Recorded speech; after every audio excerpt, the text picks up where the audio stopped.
पण एखादी बाई असेल जिला कन्सिव्हच ती होत नाहीये, ती प्रयत्न खूप करते, अशा ती बाई डिप्रेस असू शकते, मेंटली फिजिकली तिच्या सगळ्या विचारसरणीवर शरीरावर परिणाम होत असतो.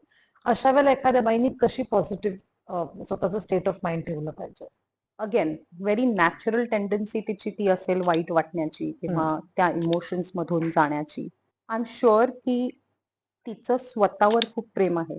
सो हे ऍक्सेप्ट करणं की I love my self irrespective of whether I conceive or not, हे जर ती म्हणायला सुरुवात केली तिने की माझं स्वतःवर प्रेम आहे, फरक नाही पडत की मी आई बनले का नाही बनले.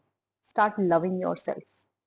The more you love your self, the more you accept your self, तुमच्या आजूबाजूच्या गोष्टी घडत जातात तुम्हाला जशा हव्या तशा. हे नॉट ओनली म्हणजे तू प्रश्न विचारलायस आई होत नसेल किंवा आहे त्या सिच्युएशन बद्दल, पण मी म्हणेन इवन ज्या मुलींचं लग्न होत नाहीये, असे किती केसेस आहेत ज्यांचं लग्न होत नाहीये.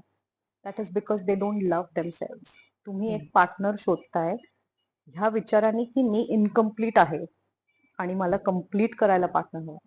पण तुम्ही जर ह्या विचाराने पार्टनर शोधलात की मी कम्प्लीट आहे जशी आहे and I love my self, मला एक पार्टनर हवा आहे टू कॉम्प्लिमेंट, तुम्ही बघा की तुमचं कसं ब्लॉक ओपन अप होईल and you will start receiving what you want.